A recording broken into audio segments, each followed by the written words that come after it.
What's going on, guys, and welcome back to another video. So what I want to do right now, first I want to talk about what we got 11 days to wait for. Going to give you a stimulus update. I'm going to talk about one stock that you really need to watch, one stock that I personally believe is going to be a runner in 2022. So make sure you stick around to the end of this video for that. Going to give you some updates on potential school closures and also dive into some daily news as of this afternoon. So first off, hopefully you guys had a very Merry Christmas yesterday. Hopefully your weekend has been going very well as well. But let's get into the update for today. First, can you do me a favor? If you enjoy these daily uploads, go ahead, hit that like button. Number one, it just helps out the channel. And number two, I'd just like to know that you do enjoy these daily uploads. But let's get into it. So something was said earlier today. This was said that holds a lot of truth. Democratic Senator Ben Cardin said, and I quote, "We are prepared to move. We just need to make sure we have unanimity in our caucus. And that's what we're working on. And we will start on that next week when we return." He went on to say, "I think we can reach that sweet spot. Look, a lot of us are going to be disappointed, but we're not going to let perfection be the enemy of getting something done." And then he ended with, and I quote, "I think we'll be pragmatic about it, but we want to make sure it deals with the issues that we're facing in our communities. So guess what? Here's what's going to happen. This is going to happen in 11 days. In 11 days, it will be January 6th. That is when the Senate will come back to Washington. Here's what I can tell you. What we are going to see is lawmakers are going to come back from their recess, and they're going to have that time to go and talk with their constituents and figure out what they absolutely need in their communities. And that's what Senator Ben Cardin is saying right here, is that we need to address and make sure we are dealing with the issues that we're facing within our communities. He also says that they have to be prepared to move, and they're going to work on that when they return. He also went on to say, look, a lot of us are going to be disappointed. The reason why many lawmakers are going to be disappointed is because the Build Back Better Act, in which we knew and many did not love, it's going to be reduced even further. It will be changed. We don't know how much it's going to change, but it will be changed. Listen, a couple weeks ago, Senator Joe Manchin, he completely derailed the Build Back Better Act, and many people thought this was a good thing. Honestly, the Build Back Better Act had a few pieces within it that were okay. However, a lot of the bill was just junk. Now, granted, could we see inflation because of this bill? Yes. Is it going to be a lot? Probably not. Will it be enough to impact many low-income households? Yeah. But here's what you need to keep in mind. According to multiple reports, the $3.5 trillion bill would have been much better than this $1.75 trillion infrastructure bill, stimulus package, because the $3.5 trillion bill covered a lot of different social spending priorities. But this $1.75 trillion bill tried to provide the exact same stuff, but for less time and less amounts. That created an issue. So this bill was just trying to give what the $3.5 trillion bill would have given, but at a cheaper cost, which doesn't work. And that's where it completely fell apart. So just understand, I don't think we get anywhere near $3.5 trillion. I don't think we pass something at 1.75. I think it's even cheaper. I honestly think about $1.4 trillion is where we're going to end up. That's just at least according to many experts. But we do know Democrats have done a lot of work to try to get to where we are currently at. And they say we can't simply let this go to waste. Now, what does this mean for this bill? Will we see an extension to the child tax credit payments? I don't know. Will we see Social Security get any form of relief or boost? I don't know. I hope so, but I don't know. Will we see something for climate change? Possibly.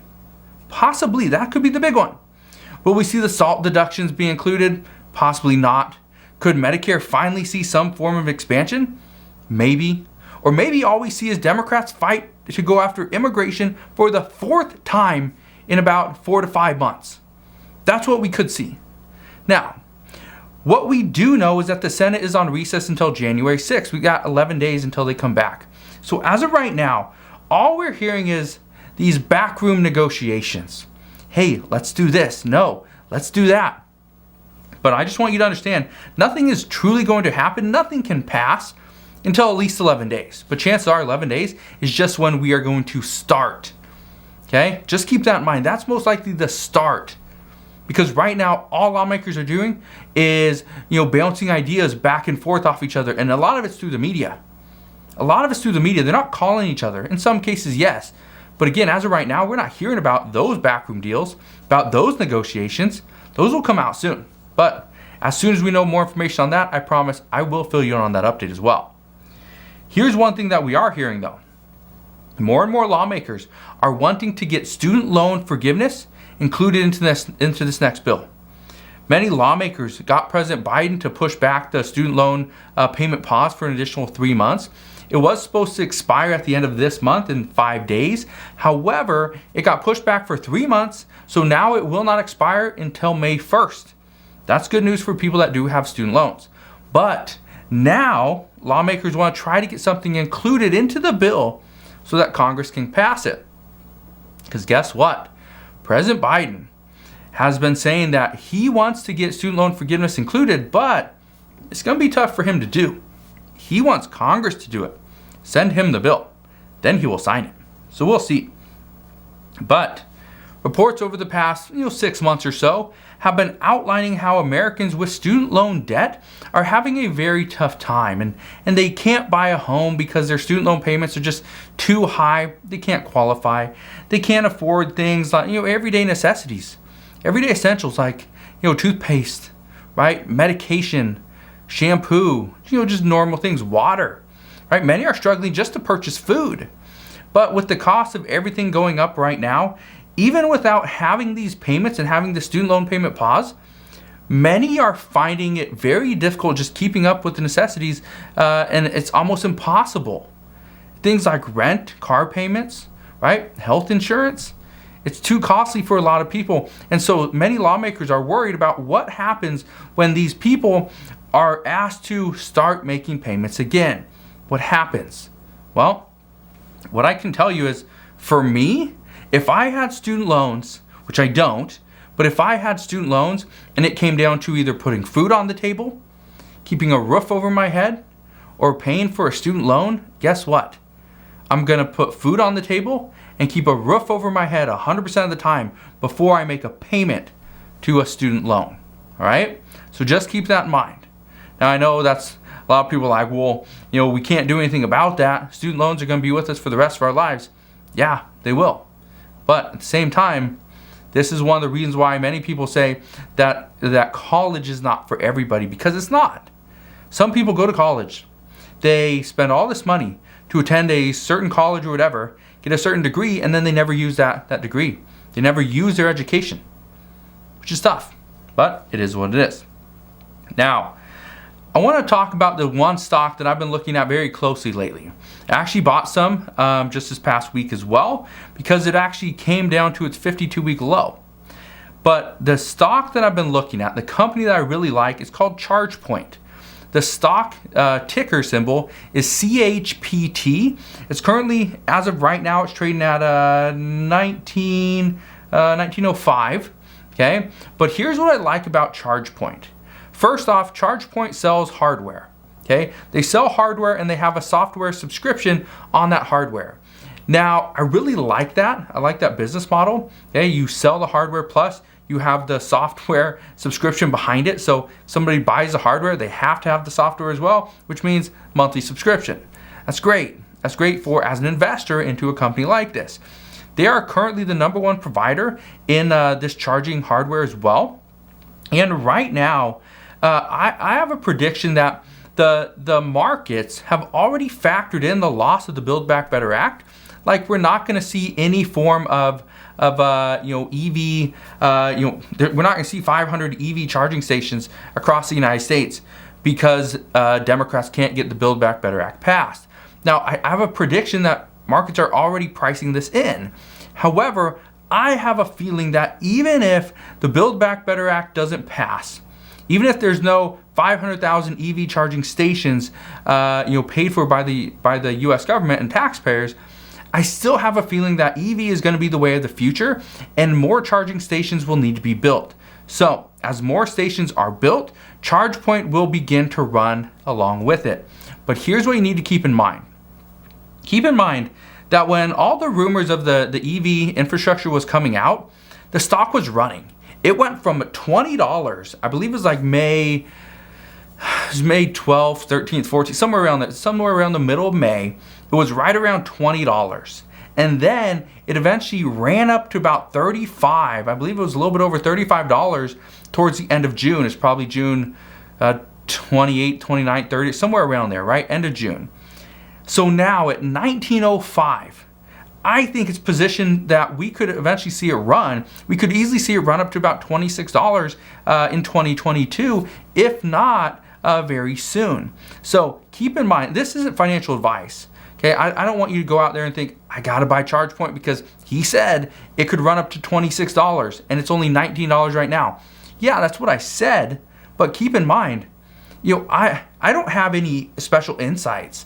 I'm looking at the same graphs, charts, reading the same articles that you can read, okay? I do like the stock, but keep in mind, I'm not absolutely in love with this. Okay, this isn't like Tesla. This isn't like Enphase for me. This isn't like those companies. Okay, this is only about a 1.5% of my portfolio. So fairly small. Okay, so just keep that in mind. I like the stock, but I'm not absolutely in love with it. That saying it's at 1905, it's only going to go up. Okay. Because this stock, it could also drop a little bit further. I wouldn't anticipate it goes down much further. I think it's already pretty much at the bottom, right? We've seen a lot of support here, but I think it's gonna keep going up. I could see this easily get up to about $22 over the next month or two, but at the same time, I think we could see it get up to about 26, and then we could see it potentially run. All right, so just keep that in mind. If you're looking for a stock out there, you got a little bit of money to invest. Maybe ChargePoint is the company that you want to look into. Again, make sure you do your own due diligence. I'm no financial expert, but this is one stock that I do like. So, and if you don't have an app or anything that you can trade on, I recommend you go and use the link down in the description box below where you can get a free app. It's called Webull, and as of right now, you can get up to 5 free stocks valued up to $8,300. So make sure you click that link down in the description box below and go and get it. But here, let's get into the COVID news for today. In places like Europe, schools are actually considering shutting down in-person learning for many age groups due to the increased COVID cases, and they plan on doing this for at least the next few months. Many educators have pointed out the fact that the rising cases are going to impact them because this could cause them to isolate. And if they have to isolate, they are not going to do in-person learning, obviously, and they would not be doing any remote learning as well. They would just be staying home and trying to get better. But it's because of this that many schools are already expecting a shift from in-person learning to remote learning for the remainder of the school year. Now, here's the reason I bring this up. Again, this is in Europe. But I bring this up because schools in the US have already been considering this for the last few weeks. Many have been saying that at least for a couple months, we should go away from in-person learning, go to remote learning, because by making this major shift and going from remote or from in-person to remote, we could keep children a little bit safer. We can slow the spread of COVID, and we can get through this peak season of potentially January where we're going to see very high COVID cases before it eventually comes all the way down, bottoms out sometime, according to experts, in March. So here's what I can tell you. One big change is they don't want everybody that is in school to go and do remote learning. What they want to do is they want to have younger school age children. They want to stay in person. They want to keep them in person. But with one change, they would limit classroom sizes. They would spread children out more. The reason for this is because studies have proven that children ages 6 to 10 do not learn as much through remote learning compared to children 11 years old and older. And it's mainly because of the technology. Children, let's say 6 to 8 years old, are still learning how to use computers, still learning how to use the software. And this is what's causing issues is some children, they're like, I can't figure it out, I'm gonna go watch TV. And the parents are like, okay, I don't know how to do it. You're off on your own, right? That's the issue. So as of right now, that is still being considered. I do not know which schools would potentially do this, but as soon as we hear updates on this, I promise I will fill you in on those updates as well. We also know that health experts are saying that a rise in COVID cases should no longer be the metric for the pandemic. Experts say that we will have to learn to live with this virus, so as of right now, why should we keep our eye on COVID case surging? Going off of rising COVID cases, it may have sounded like a good move or the right move early on in this pandemic, but here's the thing. It will only prevent us from getting back to our normal lives. One expert says that the Omicron variant was the shift that we've all been looking for. He says, when we have a surge in COVID cases, right, we should expect a surge in hospitalizations and a surge in deaths. However, that's not the case. That's not the case with Omicron, which means if COVID cases increase, but yet hospitalizations stay somewhat flat, deaths stay somewhat flat. They could be elevated a little bit, but they're somewhat flat. According to experts, they say this is the guidance that we needed. We need to know if COVID cases increase, but yet hospitalizations stay the same, deaths stay the same as well. That means that Omicron is not that severe, which means we could potentially go back to our normal lives.